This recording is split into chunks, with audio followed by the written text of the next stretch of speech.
और पृथ्वी अपना मुंह पसार कर उनको और उनके सब कुछ निगल जाए।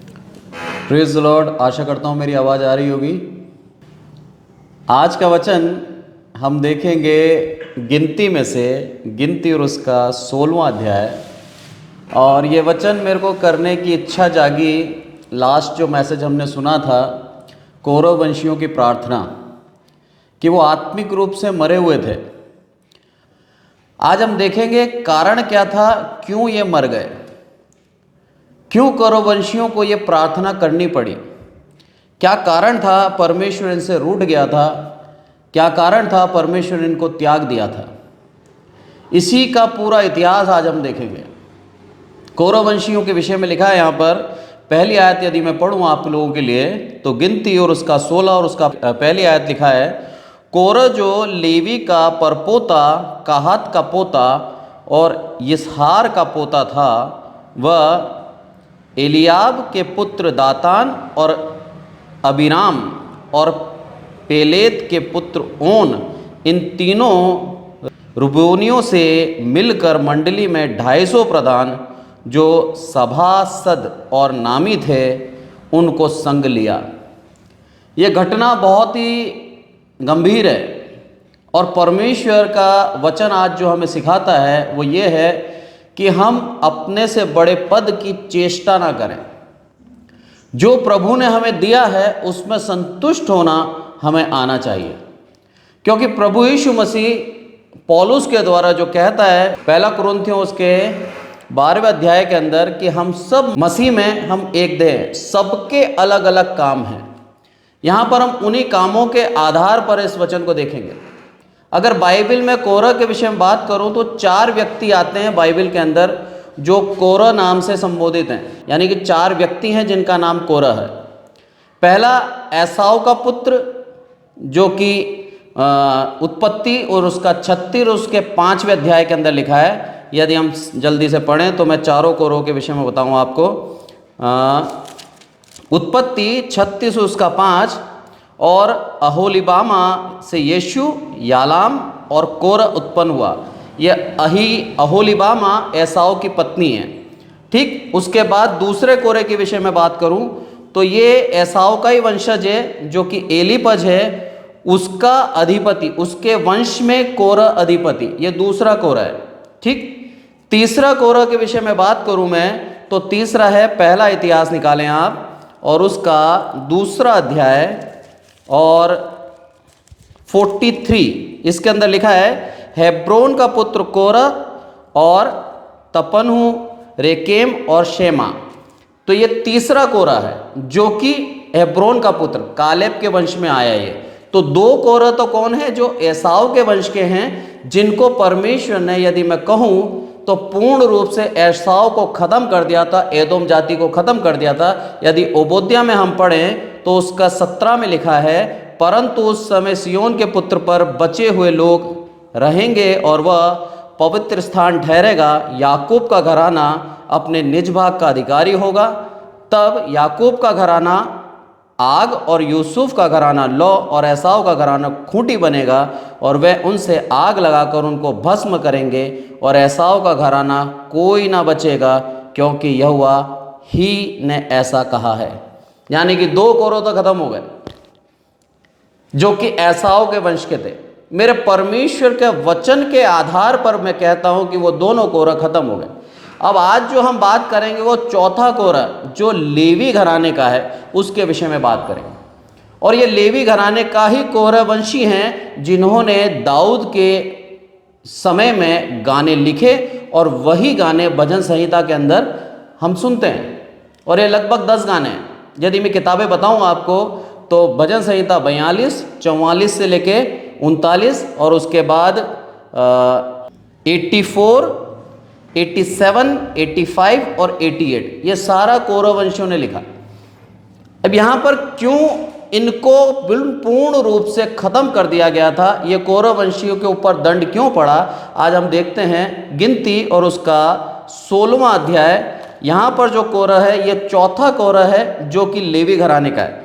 यहाँ पर बोलते हैं इन्होंने क्या करा, तीनों को इकट्ठा करा। लेवी पहला तो कोरह दूसरा कौन था? दातान, तीसरा अबीराम। ये तीनों ने मंडली में इकट्ठा करके 250 पुरुष जो कि लेवी गोत्र के थे उनको भड़काया और उनको क्या बोला कि हम मूसा के विरोध में खड़े होंगे और मूसा को उसके पद से हटा देंगे। देखिए आप, परमेश्वर ने इनको सेवकाई दी थी, मिलाप वाले तंबू में ये सेवकाई करते थे, यही इनके लिए बहुत बड़ा एक अनुग्रह था। और आज ये क्या चाहते हैं? आज उस मूसा के पद को छीन लेना चाहते हैं। आज ये मूसा के उस महान पद को हटाकर खुद बैठ जाना चाहते हैं। जबकि हम जो सीखते हैं वो ये है कि हमारे जो पद हैं, हमें जो चुना गया है वो परमेश्वर की ओर से चुना गया है। यदि हम आज किसी का पद खींचना चाहते हैं तो हम परमेश्वर की योजना के खिलाफ काम कर रहे हैं, जो कि परमेश्वर बिल्कुल पसंद नहीं करता। इसी 16वें अध्याय के अंदर यदि मैं आपको लेके चलूं तो आप देखिए, परमेश्वर के दास मूसा को इन्होंने क्या बोला? तीसरी आयत में वे मूसा और हारून के विरुद्ध खड़े हुए और उनसे कहने लगे, तुमने बहुत किया, अब बस करो। कैसे कह सकते हैं उस परम पवित्र मूसा को? ये लोग जो कि छोटा काम करते थे, परमेश्वर की दृष्टि इनके ऊपर थी, परमेश्वर ने इनको चुना था कि मिलाप वाले तंबू में तुम काम करो, रखवाले का काम था, अलग अलग काम दिए गए थे इनको। अब वो सब चीज़ें हटाकर ये क्या चाहते हैं?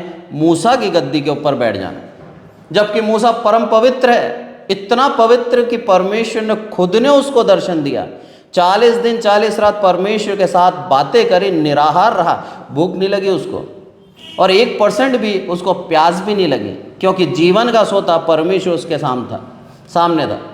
और पूरी आयतें, पूरी व्यवस्थाएं उसको सिखाई गई और वैसा का वैसा वो नीचे आया और उन्होंने इसराइलियों को सिखाया। इतना पवित्र मूसा, उसके सामने खड़े होने का हियाव देखें इनका। और क्या बोलता है? अब तू बस कर, भला अब हम करेंगे जो करना है। और जब ऐसी बात हुई तब मूसा क्या बोलता है? चैलेंज को एक्सेप्ट किया उसने, बोला सवेरे तुम आ जाओ।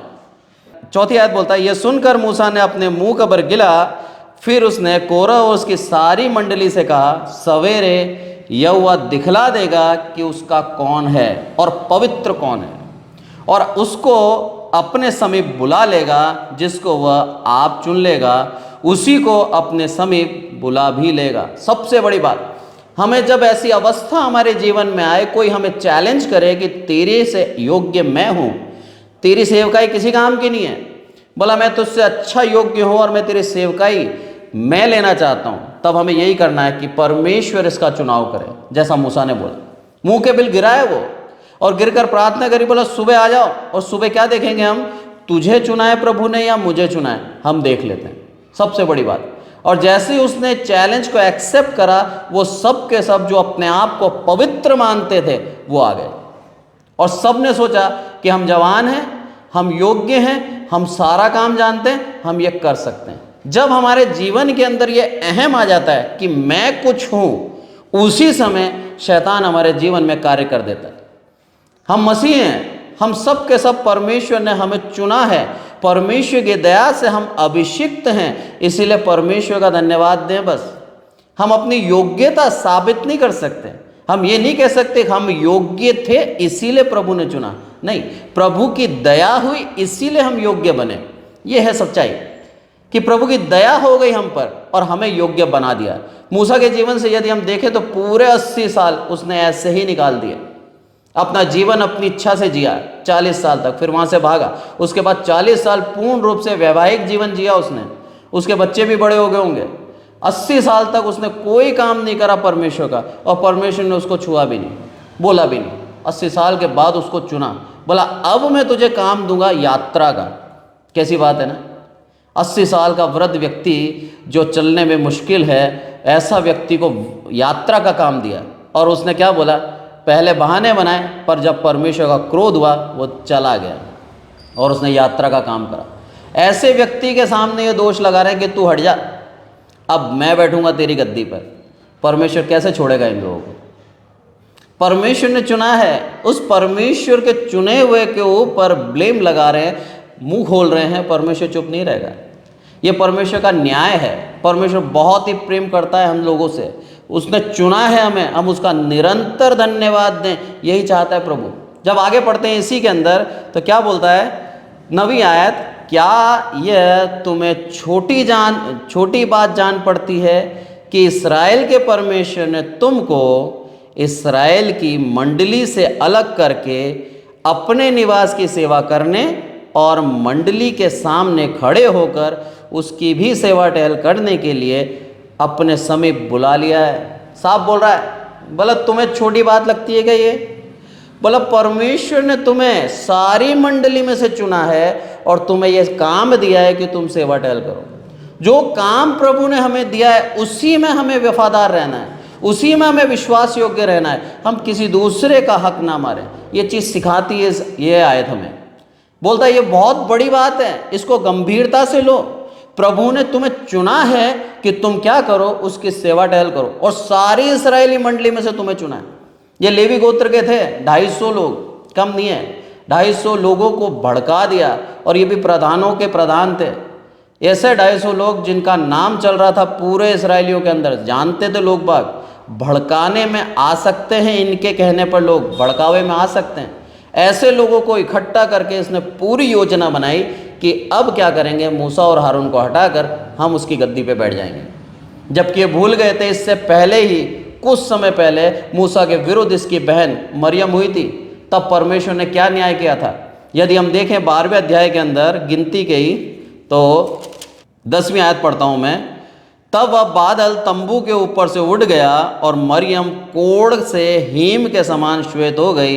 और हारून ने मरियम की ओर दृष्टि की ओर देखा, ये तो कोढ़िन हो गई है। तब हारून मूसा से कहने लगा, हे मेरे प्रभु, हम दोनों ने जो मूर्खता की वरन पाप भी किया, ये पाप हम पर न लगने दे। अभी कुछ समय पहले ये कह रहा था हारून और मरियम दोनों मिलकर, बोला तूने कूशी स्त्री से शादी करी है, तूने गलत काम करा है। और यही हारून क्या बोलता है अब मूसा को, हे मेरे प्रभु, हमने पाप किया है। ये पहले घटना देख चुके हैं ये कोरही वंशी, और उसके बावजूद भी इनका साहस देखिए मूसा के विरुद्ध खड़े हो जाने की, क्योंकि इनके मन के अंदर ये आ गया था कि हमें पृष्ठ बनना है, हमें याजक बनना है, और हम योग्य हैं। योग्य बनाता प्रभु है, हम खुद योग्य नहीं बन सकते। ये सबसे बड़ी बात सीखने की है। परमेश्वर की दया है हम पर, इसीलिए उसने चुनकर हमें एक अगुवा बनाया। बहुत बड़ी जिम्मेदारी है। याकूब बोलता है कि हम उपदेशक पहले दोषी ठहराए जाएंगे, क्योंकि हम बोलते हैं, हम सिखाते हैं, और उसके बाद यदि खुद नहीं चलते तो हम दोषी ठहरेंगे। ये चीज़ सिखाती है याकूब के अंदर। वही चीज़ यहाँ पर दिखा रहा है। मूसा बोल रहा है कि तुमने जो मांगा है उसका न्याय प्रभु करे। यह है सच्चाई कि हम आपस में वाद विवाद ना करें, हम प्रभु के ऊपर न्याय छोड़ दें। और जब प्रभु पे न्याय छोड़ते हैं तो बहुत ही गंभीर बात हो जाती है, क्योंकि न्याय अब प्रभु करेगा, और ऐसा न्याय करता है जो हमारी सोच में नहीं आता।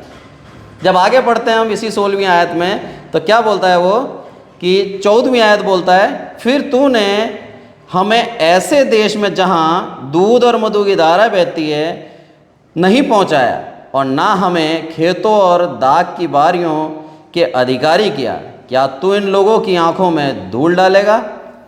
हम तो नहीं आएंगे। जब बुलवाया था दातान और अबीराम को, तब दातान और अबीराम ने क्या बोला? बोला तूने, मूसा के ऊपर एलिगेशन लगा रहे हैं, आरोप लगा रहे हैं, बोला तूने हमें दूध और मधु की धारा बहने वाले देश में नहीं पहुंचाया। बोला इस कारण से हम नहीं आएंगे तेरे पास। परमेश्वर की योजना अलग है, और इन्होंने आरोप लगा दिया मूसा के ऊपर। बोला तू आरोपी है, तेरे कारण से हम वहां नहीं पहुंच पाए, तुझ में खोट है, तू हट जा, हम पहुंच जाएंगे। कैसी बात है ना?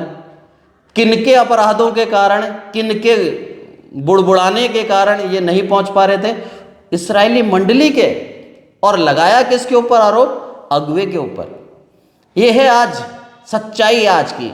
आज भी कई चर्चेस बढ़ नहीं रहे, आरोप लग जाता है बेचारे अगुवे के ऊपर, जबकि विश्वासी विश्वास में नहीं है।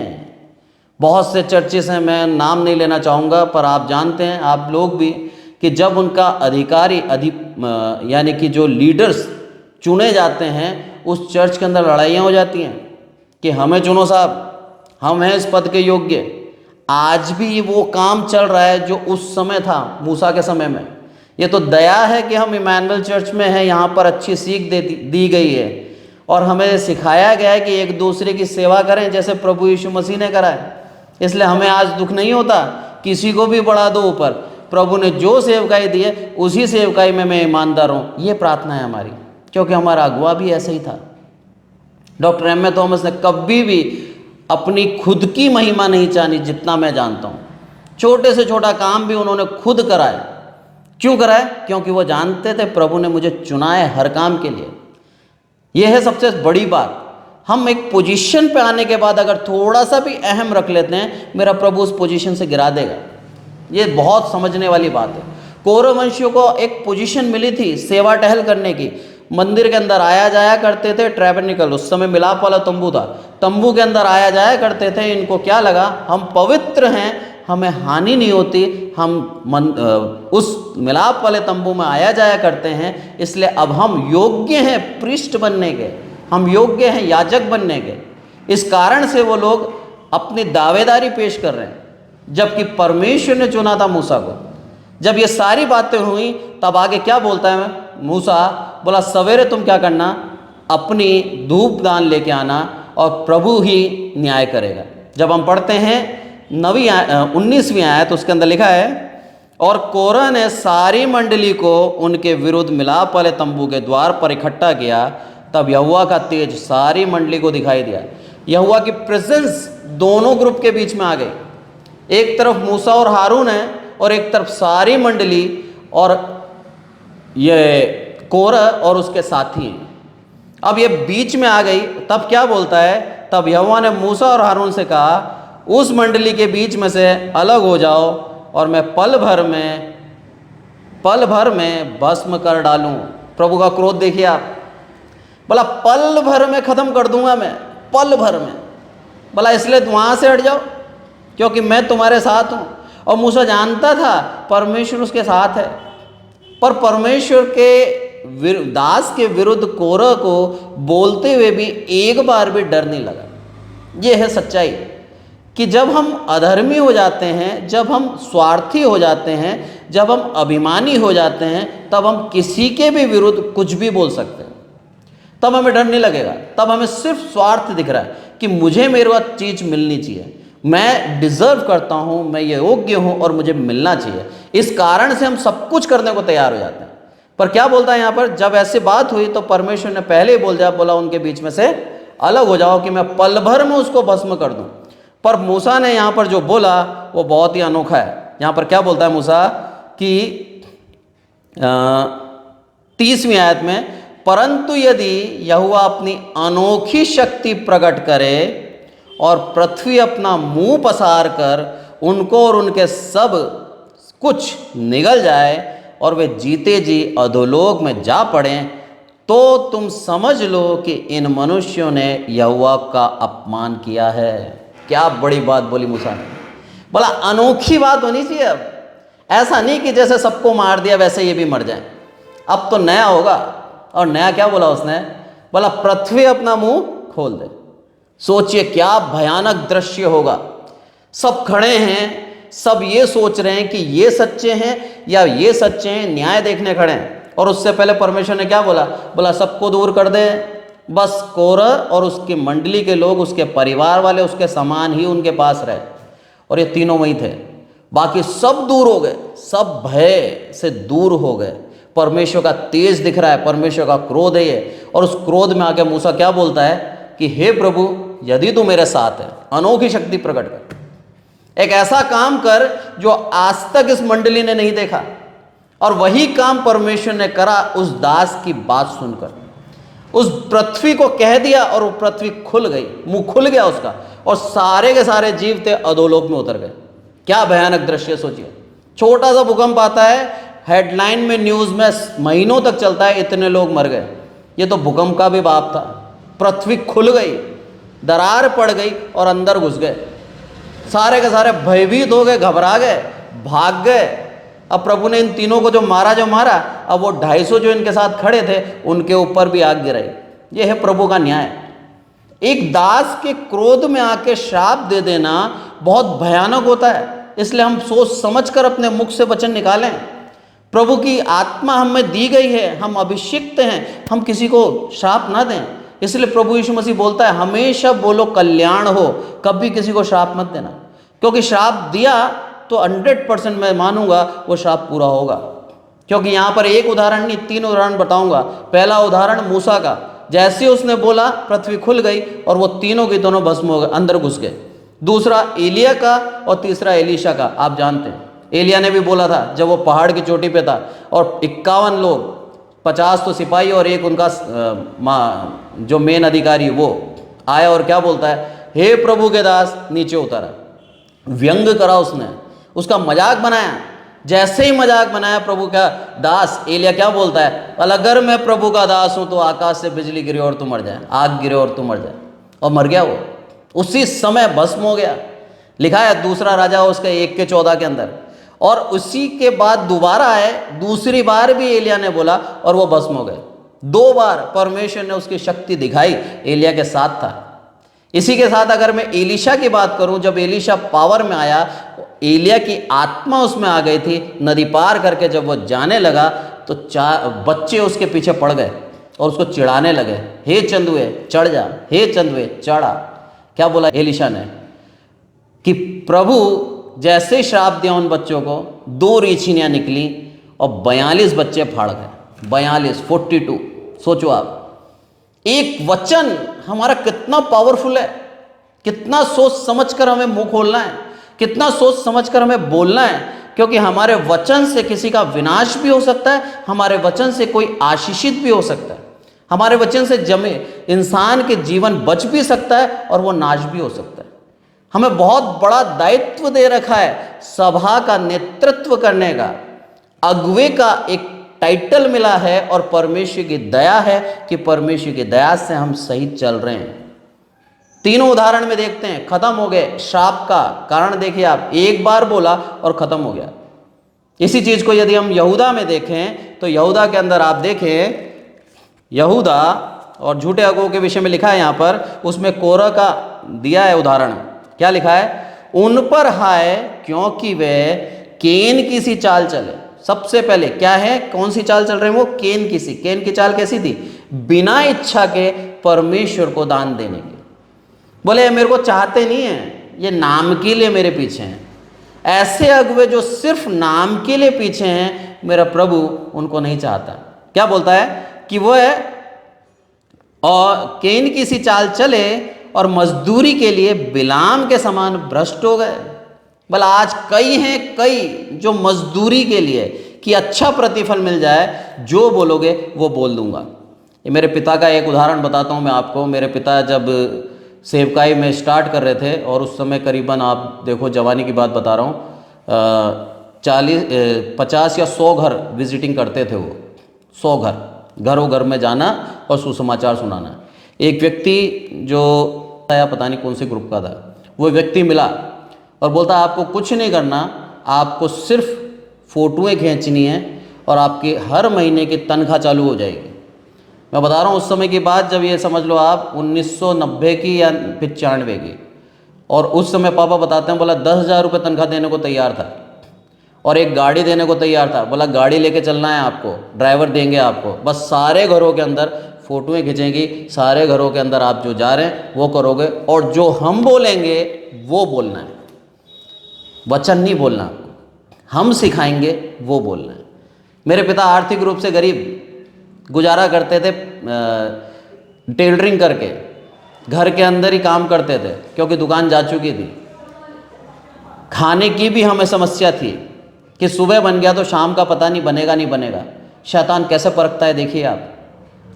ऐसे व्यक्ति को जब बैठे बैठाए 10,000 रुपये मिल जाए तो इंसान क्या सोचेगा, भला वचन ही तो बोलना है, ये चाह रहे थे मत बोलो, ये बोल देंगे।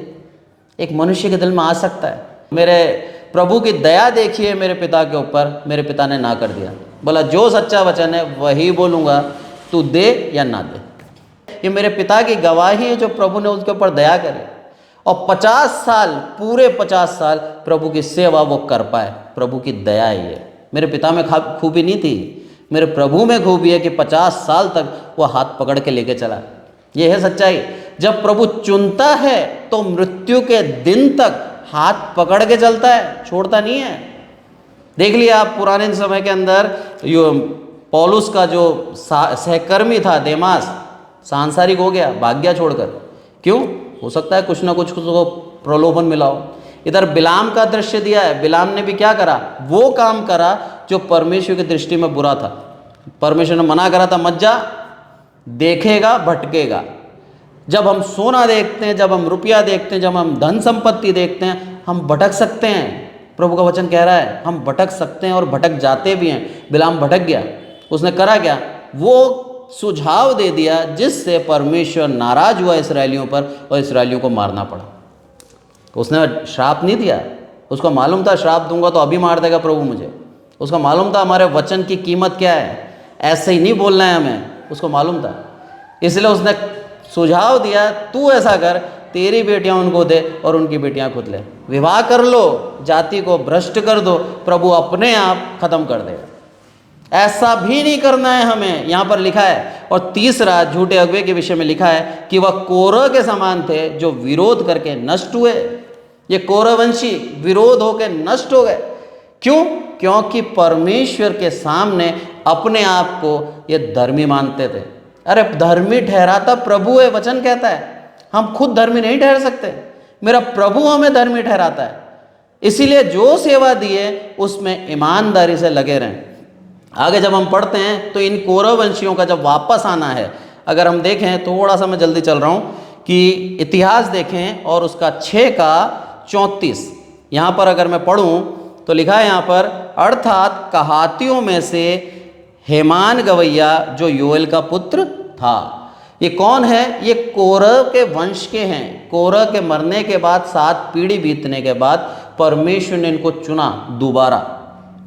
और ये इसी वंश में यदि हम ऊपर बढ़ते जाएं तो शमूएल भी आएगा, यानी कि उसी वंश में जिसको श्राप दिया था, जो मरे थे, उन वंश में शमूएल भी है। और यहाँ पर क्या है? योएल भी है। ये कौन है? ये वो गवैये हैं जो परमेश्वर के दास दाऊद ने अपनी कोर टीम में रखे थे।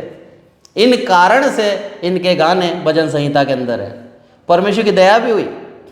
आगे जब हम देखते हैं इन्हीं कोरह के विषय में, तो परमेश्वर ने दोबारा इनको चुना। इसी का 9वां अध्याय और 19वीं आयत में पढ़ूं तो उसके अंदर क्या है? शमूएल जो कोरह का पुत्र यबियासाप का पोता और कोरह का परपोता और उसके भाई जो उसके मूल पुरुष के घराने अर्थात कोहरी थे, वह इस काम के अधिकारी थे कि तंबू के द्वारपाल हों, और उनके पुरखा यहोवा की छावनी के अधिकारी और प्रवेश द्वार के रखवाले थे। तंबू के द्वारपाल, गेटमैन बना दिया प्रभु ने। बोला ठीक है, दोबारा तुम्हें वो दे देता हूँ, तुम दोबारा रखवाली करो। कब हुआ? जब इन्होंने वो गाने गाए, इन्होंने बोला हे प्रभु तू कब तक कोप करता रहेगा, जो कि भजन संहिता में हमने पढ़ा था पिछली बार। प्रभु की दया हो गई उन पर, दोबारा इनको इनकी पोजीशन दे दी। ये है सच्चाई। जब हम अहम करते हैं हमारे को वो हटा देता है, पर जब हम वापस पश्चाताप करते हैं, वापस उसके पास आते हैं और माफ़ी मांगते हैं, मेरा प्रभु दोबारा हमें स्थापित कर भी सकता है। वचन बताता है उसकी इच्छा है, वो कर देगा और कर भी देता है। यह है परमेश्वर की दया, यह है परमेश्वर का न्याय कि परमेश्वर सबको बराबर मानता है।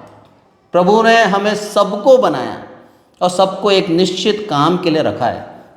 हम हमारे काम में ईमानदार रहें बस। प्रभु की योजना हमारे लिए क्या है वो जानता है। एक छोटे से उदाहरण से समझाता हूँ मैं आपको। प्रभु यीशु मसीह ने जब उस पात्र में से पानी को दाखरस बनाया, तो वो पात्र बाहर रखना, जो मटके थे वो पैर धोने के थे। वो मटका अनादर का पात्र था और परमेश्वर ने उसको क्या बना दिया? आदर का पात्र बना दिया। उसमें से लोग पीने लगे। यहूदी परंपरा यदि हम देखें तो हर एक चीज़ की अलग अलग चीज़ें थी। हाथ धोने का जग अलग था जिसके 2 हैंडल होते थे, और पीने का जग अलग था जिसका 1 हैंडल होता था। और यहाँ पर भी हम देखते हैं बाहर मटके बड़े बड़े लगाए जाते थे ताकि पैर धोएं। वो अनादर का पात्र है, उसमें से पीना अलाउ नहीं था, यहूदी पीते नहीं थे। पर उसको क्या कर दिया प्रभु यीशु मसीह ने? आदर का पात्र बना दिया, उसके अंदर दाखरस भर दिया। आज हम सब अन्य जाति अनादर के पात्र थे, हम प्रभु के नहीं थे। प्रभु ने हमें चुन लिया, आदर का पात्र बना दिया, उसकी जाति में जोड़ लिया। कितना धन्यवाद दें हम उसको कि हम अनादर थे, हम बाहर थे, हम उसकी जाति में नहीं थे। प्रभु की दया से आप उसकी जाति में आ गए। प्रभु की दया से आज हमें आदर मिल रहा है। प्रभु की दया से आज हम वो काम कर रहे हैं जिसके योग्य हम नहीं थे, प्रभु की दया से। इसलिए प्रभु का निरंतर धन्यवाद देते हैं। प्रभु की दया हम पर बनी हुई है, प्रभु का बहुत बहुत धन्यवाद हो। और हम कभी भी ये ना सोचें इसकी पोजीशन मैं चाहता हूँ, जबकि ये सोचें कि हे प्रभु, मुझे तूने जो चुना है यही काफ़ी है। प्रभु यीशु मसीह ने इसी कारण से सबके पैर धोए। अगर यूहन्ना पढ़ें उसका 13:5 उसके अंदर लिखा है साफ साफ, सबके पैर धोए, अपने चेलों के और अंगोछे से पूछे। क्यों करा? उसने इसीलिए करा ताकि हम एक दूसरे की सेवा करें। उसने बोला भी आगे, बोला मैं गुरु हो के तुम्हारी कर सकता हूँ, तो तुम आपस में सब क्या हो? सहकर्मी हो, बराबर हो। तुम एक दूसरे की सेवा करना सीखो, नम्र बनो, दीन बनो, क्योंकि मेरा अनुग्रह तुम पर है। जब हमारा परमेश्वर का अनुग्रह हम पर होता है तब हम नम्र और दीन होते हैं, हमारे अंदर अहम नहीं होता। प्रभु का वचन आज हमें यही सिखाता है। और थैंक यू सो मच मुझे अवसर देने का, ज़्यादा समय नहीं लिया। हाँ,